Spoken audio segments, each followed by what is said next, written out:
Welcome to part 2 of Fonts, Text, and Typography. In this portion, we'll be taking a great font and learning some guidelines for laying out text in our work. And we're going to do it live. We're going to take a piece of text and work on it together as we learn about the various guidelines. Let's get started. So here's our base text. Just flat, normal text, nothing too notable. So I've changed the base font here to Work Sans, a beautiful font suggestion I found on one of the sites from the last lesson. I'll use one of our font rules, and we'll only stick with using this one font for simplicity. But even with that, after applying the next set of rules, here's a preview for where we're going to end up. So just a bit of a difference between the two. Let's get into the text guidelines and see how to arrive here. First up, I'm going to just copy all of our text and bring it through as we work on it. So, alignment. For easy reading, ensure all elements are lined up. It can make a design disjointed if the eye has to dart all over the place in order to capture the information. So having things aligned nicely will help guide the viewer along. The human eye loves order. This also relates to how your text aligns with other elements in your design, like an image, where, for example, we'll ensure the text underneath is aligned with the photo's edge. We're making sure that there's a pleasant alignment to ensure visual order and easy reading for the viewer. We'll work with an image later in the video here. Let's go ahead and paste it though and work with some alignment. Now, quick note, center text could work, although when you have this much body copy, it tends to become a little harder to read. Most notably, people in North America really like a left to right reading style, so having it centered would be off. You can imagine though if we got rid of this and just move things up, doesn't actually look too bad. But we do have text to work with. Let's work with that and get everything lined up. So we'll make everything left aligned. And then make sure they're all aligned with one another on the left side. And there we go, providing some order.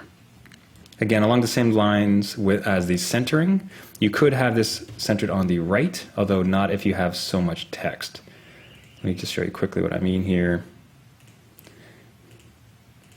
So for instance, if you had these two aligned on the right, kind of an interesting alignment, but we do have body copy and a decent amount of it, so let's bring it back to the left. So alignment. Next up, skip a weight. So this is especially true with many of the fonts we'll get from Google Fonts, as they often have a range of weights. So they'll have ultralight, light, regular, medium, bold, etc. Big variety. So if your font has a number of these weights, always make sure to skip a weight if you want to use more than one. So never simply go light to regular. Go light to medium or bold. If the difference isn't big enough, it can end up looking like a mistake or not having enough impact to matter. So let's apply that thinking to our text. Copy the left align version and bring it down here. So currently we just have everything as regular. So now if we were to take this, let's say the bottom copy, and just have that as medium, as you can see, there's barely any difference between them. You would almost want to squint to see if it's a mistake or if something's not rendering properly. Instead, why don't we make these, just for a real good impact, go Work Sans light. Make this one medium. Oops, let's apply that to the entire one. And this top one will go ahead all the way to a full black, so the thickest version of it. So there you go. So you can see that there now feels like enough of a difference that it gives a visual order. There's a very distinct thickness difference between all three bits of copy. Go ahead and copy those and get ready for the next item. Double the point size, generally. So for your titles and body text, try to double the font size to ensure enough difference. If they're too similar, again, it won't provide the contrast you need to have a title stand out. So for example, if your body text is 14, ideally try to get towards 28 for the title or header. So there's some wiggle room here, where if doubling it just makes it way too large, you can fudge it a bit. But overall, you're trying to almost double a font size for changes in body text, headers, and titles. Let's see how that looks in our design. Go ahead and paste that. So we have 16 here for the body, which means we would want to target a 32. Kind of an embarrassing test for my math, isn't it? So we have 32 here, and then for the header, we could go up to a 64. Now again, as far as the fudging it part, you can almost see how if you did bring it down to like a 60, you're still driving enough difference, enough change, enough contrast, that would still work. So, but quite the difference as far as just if we're going to bother having a change in font size, double it for impact. So avoid justifying in widows. So this mostly applies to body text. Justified text can look off and be a bit difficult to read, especially on a website. It's better to stick with left aligned, right aligned, or centered. It's also not a good idea to mix too many of those within the same design, but sometimes you can get away with it if it suits. Now, justified text isn't really going to have too much of an impact on ours, so instead I just want to paste these here so you get an idea. So if you see what's happening here on the left side, which is justified text, in order to have these lines as much as possible on the left and the right, it's adding a bunch of weird spacing in between these words, which means that now our viewer has to work extra hard to read it and to understand it, compared to just a nice left-aligned, straightforward reading experience over here. This is much simpler, much easier to read. Now, a widow, it's a single word from a sentence in a text, which can come from a title or a paragraph, wherever. It's just a lone single word. As much as possible, try to find ways to avoid this, either moving it to the next line, playing with spacing, adding another word to it, etc. It'll help square up the design so you don't have single words all on their own, breaking up your text blocks. So you can see here where on the bottom here we have this one just way floating on its own. It's not the end of the world, but to be a bit sharper of a design to kind of keep the nice blocks that we have, it's much better to just play with spacing.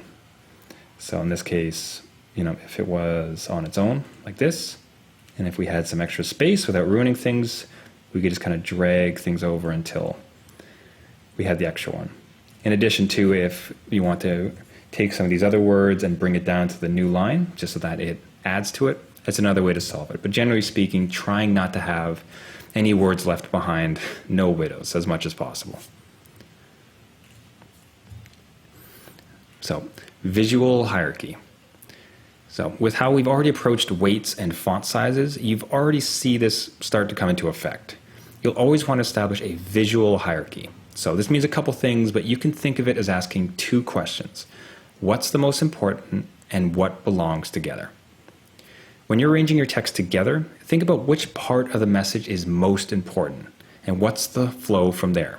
You'll often see this as the title, this is what this is about, followed by perhaps a subheading, some big points, and then the body text. So there's an order, a hierarchy. This is the title, here's some points, and now the main text. 1, 2, 3. Now this also works for related information. If you have a title and subtitle, those could go together.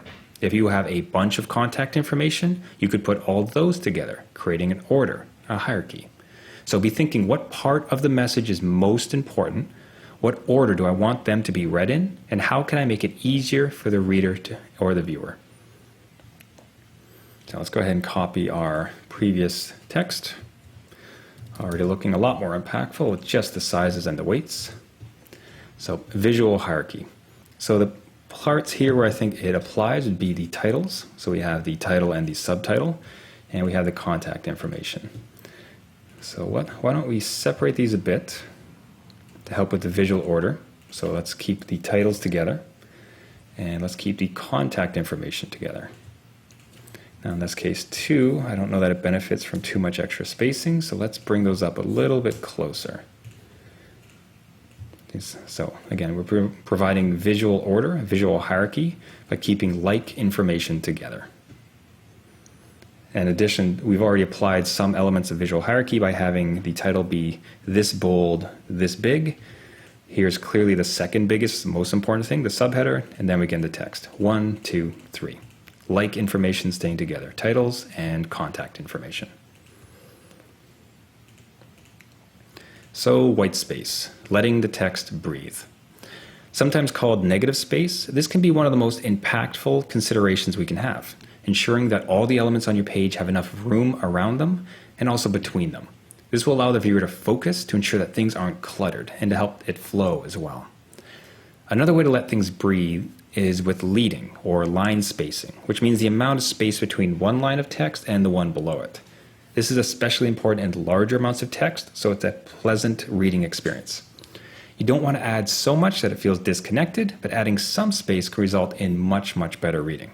As a general rule of thumb for line spacing, if your line spacing is 120% to 145% of your font size, it should feel comfortable. So put another way, make sure your line spacing number is larger by a bit than your font size. So if your font is 20, ideally you have a line spacing between 24 and 28.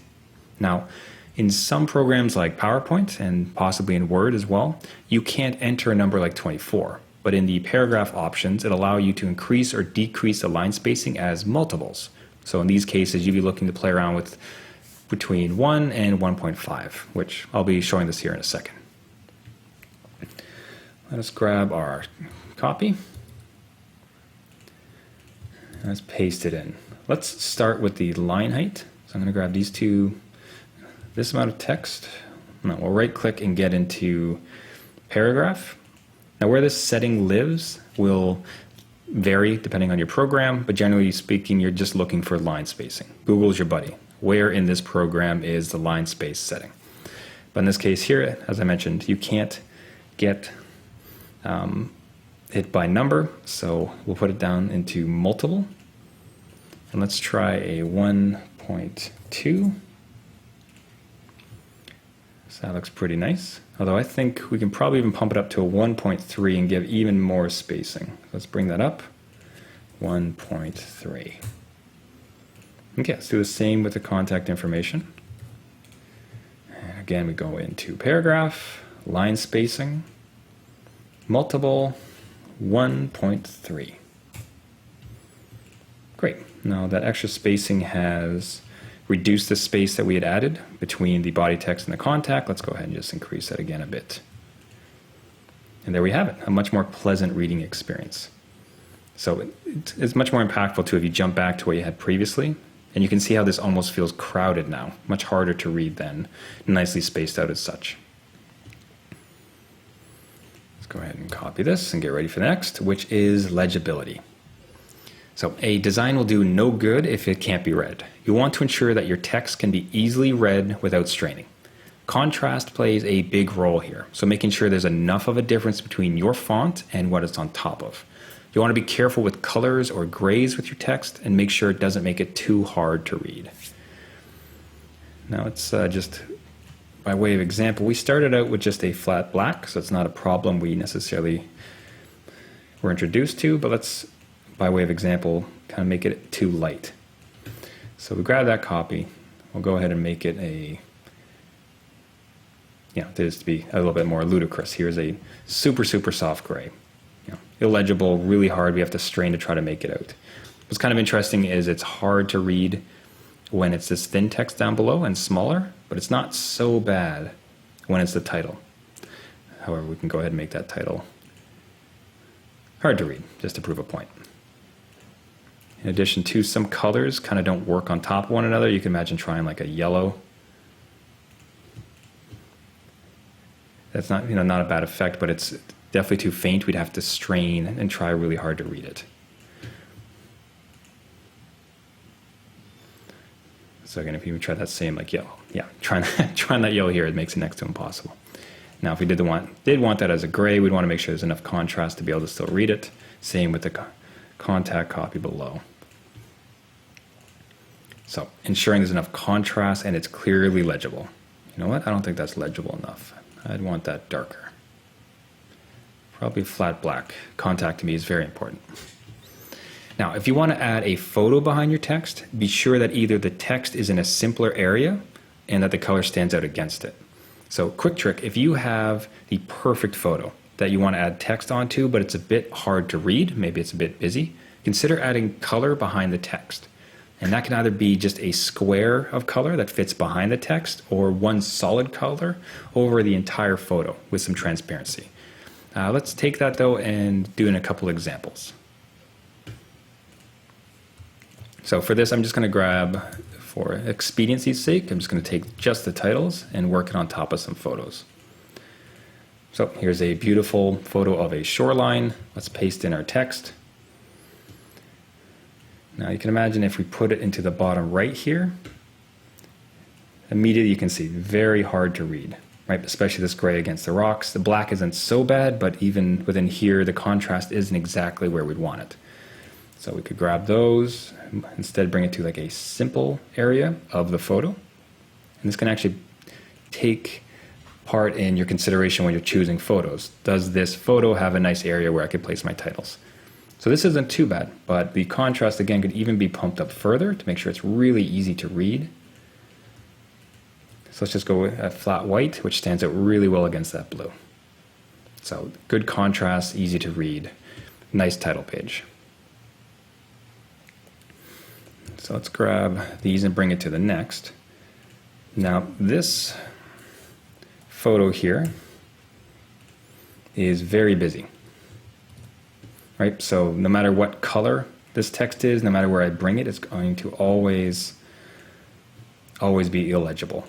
And as you saw when I first arrived, I already had a block of color over top of it. Let's go ahead and apply that. So two ways to consider it.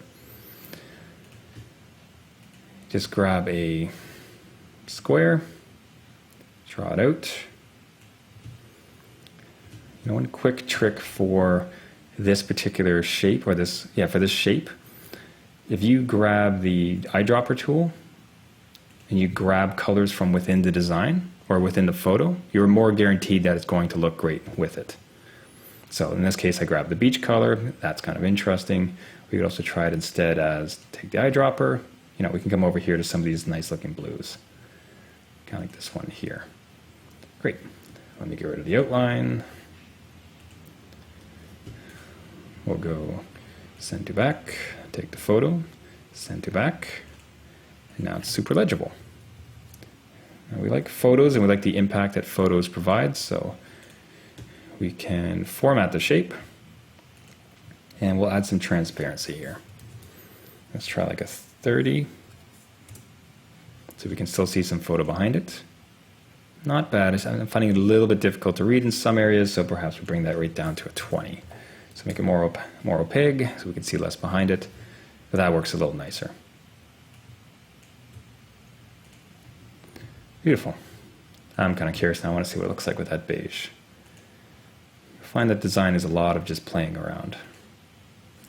Let's add back the transparency.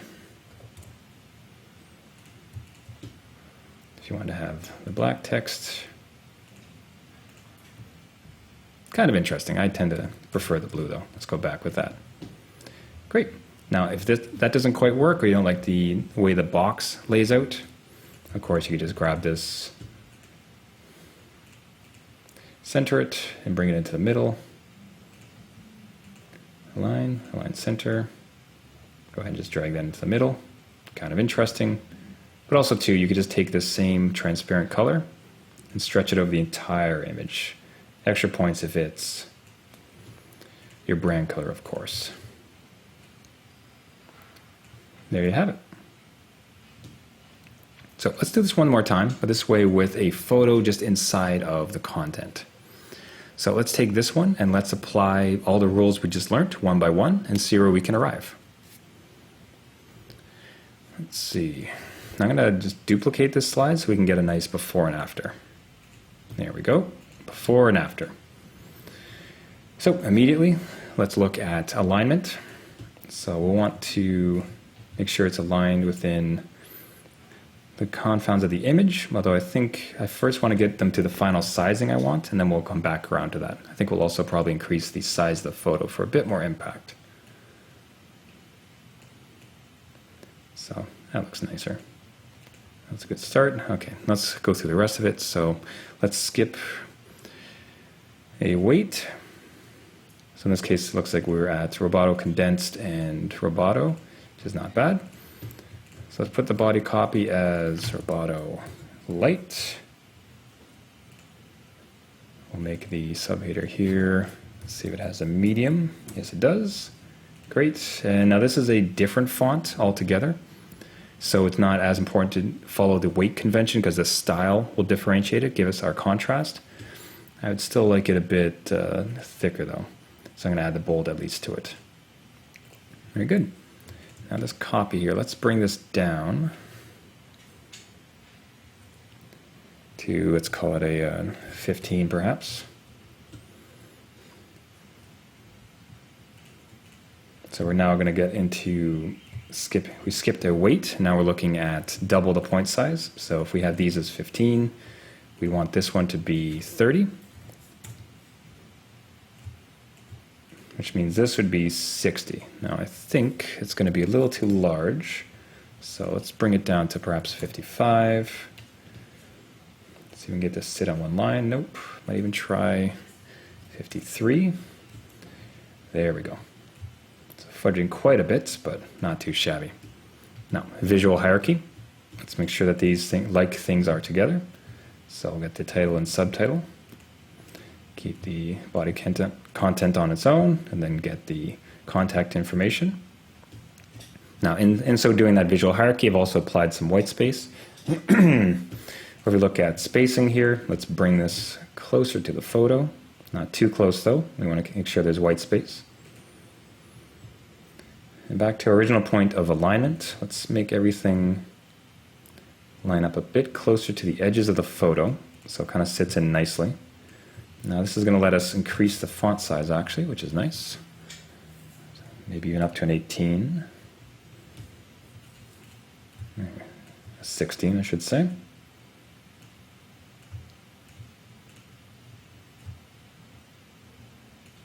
There you go. So everything's nicely spaced out with some white spacing. The spacing between the photo and the text looks good. Visual hierarchy with like information being kept together. Now for white space too, what I want to ensure is that the spacing on the left side and the right side where this font is jutting out is about the same. Quick trick for this. If you don't want to do it necessarily just by eye, draw a space or draw a box, copy that box, then bring it over to the other side.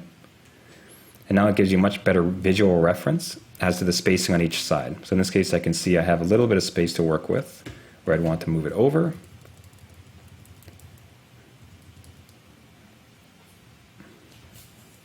Actually, about there. And take this. I want to have it so that the space between this S looks about approximately the same as this one over here.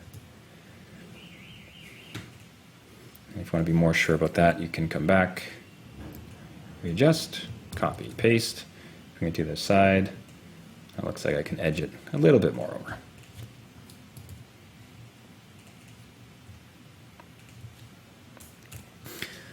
So let's look at it one more time. So with alignment, the text sits nicely within the photo, so the two of them are working together. We've skipped a weight, so we have light here, and then we have medium.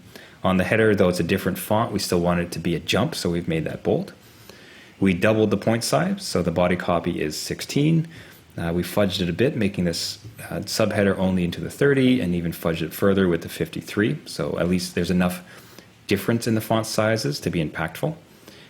We've avoided justification in widows, not seeing those anywhere. There is a visual hierarchy. Clearly, it's photo, it is big title, header, and then body copy. White space, we have some nice white space around the copy and the image. And we have some nice spacing between the text and the photo and in between the various pieces of content. And legibility, we can clearly read everything. So step by step by step with some simple practices, you can see where we started from and where we ended up to. And I almost feel like I cheated a bit by increasing the photo. So let's at least bring the bigger photo in to the other one to still see that there's enough of an impact. And there we have it. So these guidelines apply to any design you're putting together that involves text. And if you follow them, they can vastly improve your work. So alignment, keeping things aligned and ordered for visual appeal and easy reading.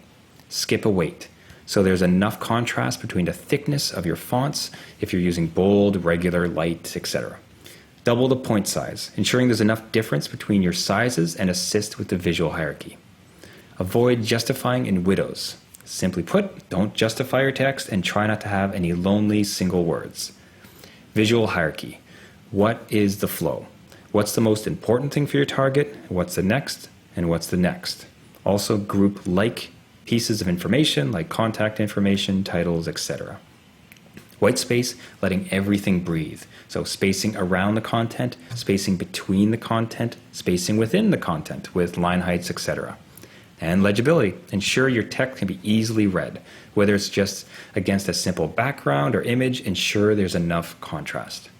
With that, we've learned how to find and apply great-looking fonts, and then work with the text and the content within our documents by a series of simple guidelines. Cheers to great-looking text, and I'll see you in the next lesson.